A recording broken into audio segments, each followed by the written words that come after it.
నమస్తే. ప్రస్తుతం మనతో పాటు సీనియర్ జర్నలిస్ట్ దాము బాలాజీ ఉన్నారు. ఆయనతో మాట్లాడదాం. నమస్తే సార్. నమస్తే. సార్ టీ టైమ్ ఉదయ్ ఆయన పైన దుబాయ్‌లో కేసుంది అని చెప్పేసి అంటున్నారు. కానీ ఈ ఉదయ్ అనే వ్యక్తి ఎంపీ అభ్యర్థి జనసేన నుంచి. సో ఇది కాకినాడలో పెద్ద దెబ్బ పడే అవకాశం ఉంది పవన్ కళ్యాణ్‌కి అని చెప్పేసి చాలామంది మాట్లాడుకుంటున్నారు కూడా. సో నెక్స్ట్ ఏం జరగబోతుందంటారు? అంటే ఈ కేసు ఏంటి? ఈ కేసు వివరాలేంటి? మాట్లాడితే పవన్ కళ్యాణ్ ఏమంటుంటాడంటే, వైసీపీ గూండాలని నేను మోకాళ్ళ మీద పరిగెత్తిస్తా, మోకాళ్ళ మీద నడిపిస్తా, దోగాడిస్తా, లేకపోతే కడ్రాయిల మీద తిప్పుతా, ఇలా తోలు తీస్తా, తొక్క తీస్తా, ఇలా మాట్లాడుతుంటాడు. ప్రతి సమావేశంలో ఆయన ఊగిపోతూ మాట్లాడేది ఇది. ఆయన వస్తే ఆయన ఏమి అభివృద్ధి చేస్తాడనేది ఇప్పటివరకు నేను వినలేదు స్పీచ్లో.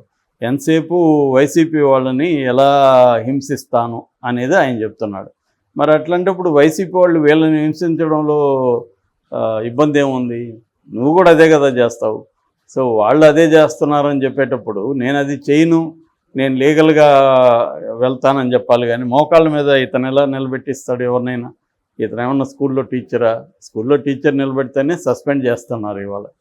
సో ఇలా మాట్లాడుతుంటాడు. ఇప్పుడు అతనికే ఒక పెద్ద ప్రాబ్లం వచ్చింది. అదేంటంటే పవన్ కళ్యాణ్కి బాగా ఫండ్ ఇచ్చి పవన్ కళ్యాణ్ ఆ వారాహి వెహికల్ని ఇచ్చింది కూడా ఇతనే అని చెప్తున్నారు. తంగిళ్ళ ఉదయ్ శ్రీనివాస్ ఇతని పేరు. సో ఇతను ఇప్పుడు అఫిడవిట్ ఒకటి బయటకు వచ్చింది, అతను సబ్మిట్ చేశాడు కాబట్టి ఎలక్షన్ కమిషన్కి.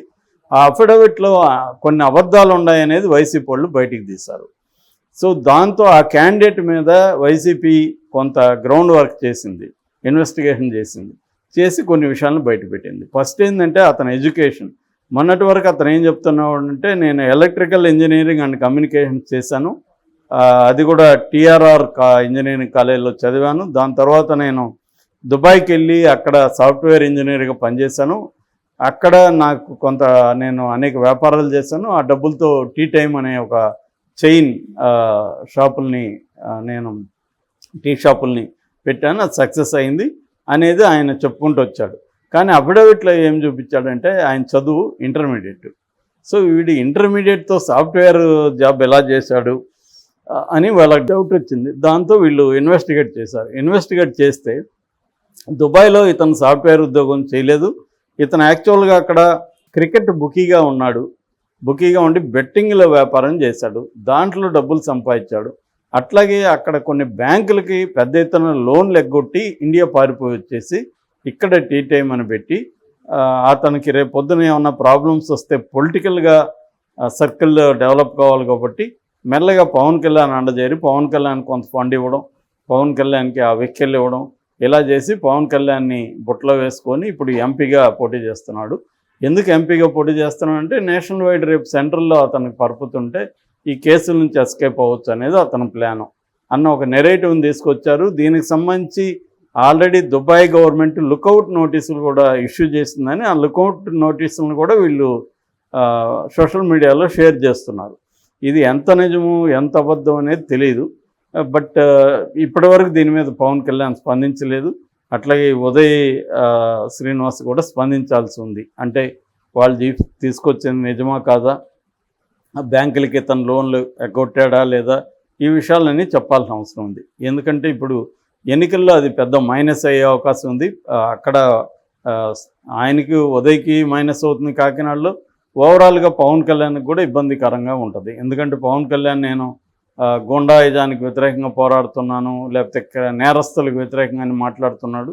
నీ క్యాండిడేటే నేరస్తుడు, నీ క్యాండిడేటే ఒక దేశం నుంచి పారిపోయి వచ్చాడు, ఒక దేశం లుకౌట్ నోటీసులు ఇచ్చింది, బ్యాంకులకి డబ్బులు ఎగ్గొట్టిన క్యాండిడేటు నువ్వు పెట్టావు, అతని దగ్గర నుంచి నువ్వు కూడా డబ్బులు తీసుకున్నావు అన్న ఒక నెరేటివ్ని వైసీపీ వాళ్ళు బలంగా తీసుకెళ్లే అవకాశం ఉంది. దానివల్ల ఖచ్చితంగా పవన్ కళ్యాణ్కి ఏదో ఒక మేరకు నష్టం జరుగుతుంది. మామూలుగా దుబాయ్లో లోన్లు ఎగ్గొట్టడం అనేది వెరీ వెరీ కామన్ అనే అనేక రిపోర్ట్లు ఉన్నాయి. మన ఇండియన్స్ ఏంటంటే ముఖ్యంగా కేరళ, తమిళనాడు, మహారాష్ట్ర ఈ 3 రాష్ట్రాల వాళ్ళు ఎక్కువగా దుబాయ్లో యూఏఈ అంటారు, ఆ యూఏఈలో లోన్లు తీసుకోవడం, ఎగ్గొట్టి వచ్చేయడం.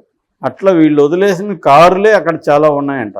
మొన్న గల్ఫ్ న్యూస్ ఒక రిపోర్ట్ పెట్టింది. 2015-2019 మధ్య దాదాపు 8,34,000 కోట్లు, అంటే 8 లక్షలు వేసుకుంటే రఫ్గా 8 లక్షల కోట్లు బ్యాంక్ రుణాలని ఇండియన్ సిటిజన్స్, అక్కడ ఉన్న పనిచేస్తున్న వాళ్ళు ఎగ్గొట్టారని గల్ఫ్ న్యూస్లో డీటెయిల్గా రిపోర్ట్ ఇచ్చారు. వాళ్ళ లాస్ ఏంటి, ఇంటర్నేషనల్ లాస్ ఏంటి, దీనికి సంబంధించి ఇవన్నీ కూడా రిపోర్ట్లో ఉన్నాయన్నమాట.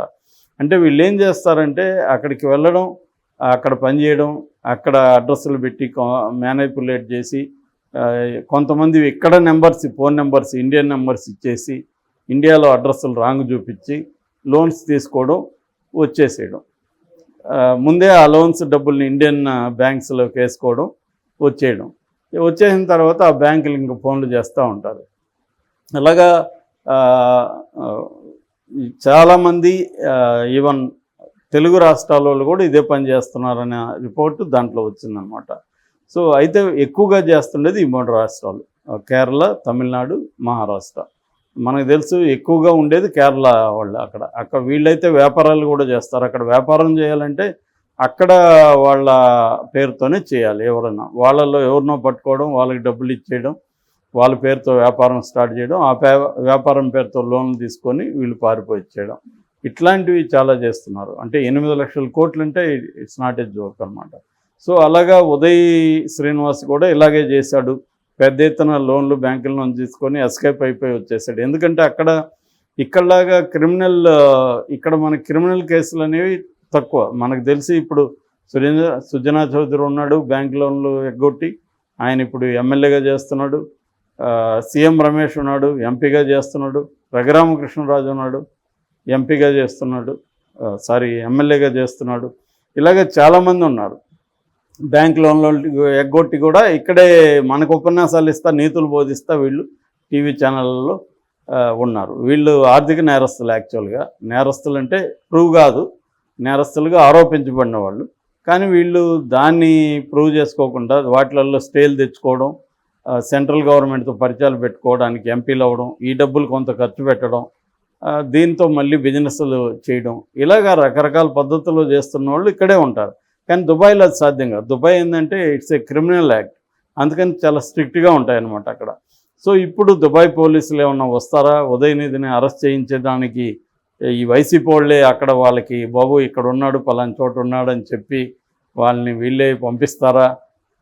అదేమన్నా జరిగితే దుబాయ్ పోలీసులు ఇక్కడ ఇంటర్పోల్ ద్వారా అప్రోచ్ అయ్యి ఉదయన్ కానీ కస్టడీకి తీసుకుంటే మాత్రం పవన్ కళ్యాణ్కి చాలా ఇబ్బంది అవుతుంది. అంటే ఎన్నికల ముందు ఇలా చేస్తారు వైసీపీ వాళ్ళు అని అయితే అంటున్నారు. వాళ్ళు ఇట్లాంటి కొన్ని అస్త్రాల్ని అమ్ముల పొదిలో పెట్టుకొని దాచుకొని ఉన్నారు, ఎన్నికల ముందు తీయబోతున్నారని. అంటే ఇటు చంద్రబాబు కూడా అలాంటివి చేసే అవకాశం ఉంది. అంటే రెండు వైపులు కూడా ఏదో ఒక బ్యాంగ్ ఇచ్చి జనాల్లో దాన్ని పెద్ద ఎత్తున ఎలక్షన్ ముందు తీసుకొని వెళ్ళి దాంతో గెలవాలని ఇటు కూటమి అటు వైసీపీ కూడా అనుకుంటున్నాయి. దీనికి కారణం ఏంటంటే బాగా టఫ్గా ఉన్న సిచ్యువేషన్ కాబట్టి ఏదో ఒక బ్యాంగ్ కావాలి, బిగ్ బ్యాంగ్ కావాలి. సో మామూలుది జోల్ట్ సరిపోదు, సెన్సేషన్ కావాలి. అలాంటిది ఇప్పుడు వైసీపీకి ఉదయ్ శ్రీనివాస్ ఇష్యూ దొరికింది. సో ఉదయ్ శ్రీనివాస్ అక్కడ ఏ బ్యాంకులకి కొట్టాడు అవన్నీ కూడా వాళ్ళు కలెక్ట్ చేస్తున్నారని చెప్తున్నారు. ఆల్రెడీ లుకౌట్ నోటీసులు అయితే వాళ్ళు షేర్ చేస్తున్నారు. నేను కూడా లుకౌట్ నోటీస్ చూశాను. కానీ లుకౌట్ నోటీస్ని ఆన్లైన్ మనం ఇప్పుడు క్రియేట్ చేయడం కూడా పెద్ద కష్టమేం కాదు. సో అది నిజంగానే లుకౌట్ నోటీసా, నిజంగా అయినా బ్యాంకులో లోన్ ఎగ్గొట్టి వచ్చాడా అనేది తెలియాలి. అది కానీ ప్రూవ్ అయితే నిజమైతే మాత్రం వైసీపీ వాళ్ళు అయితే దాన్ని వదిలిపెట్టరు. ఎందుకంటే పవన్ కళ్యాణ్ మీద అన్ని అస్త్రాలు వైసీపీ ట్రై చేస్తుంది. సో వదిలిపెట్టరు. కాబట్టి ఉదయ్కి ఒకవేళ చేస్తుంటే మాత్రం ఉదయ్కి కష్టాలే, పవన్ కళ్యాణ్ కూడా కష్టాలే వస్తాయి. ఖచ్చితంగా అంత ముందు అరెస్ట్ చేస్తే మాత్రం ఇబ్బంది. కాకపోతే మోడీ ఇప్పుడు వాళ్ళకి అనుగుణంగా ఉన్నాడు కాబట్టి మోడీ అనుకుంటే ఆపగలరు, సెంట్రల్ బీజేపీ అనుకుంటే.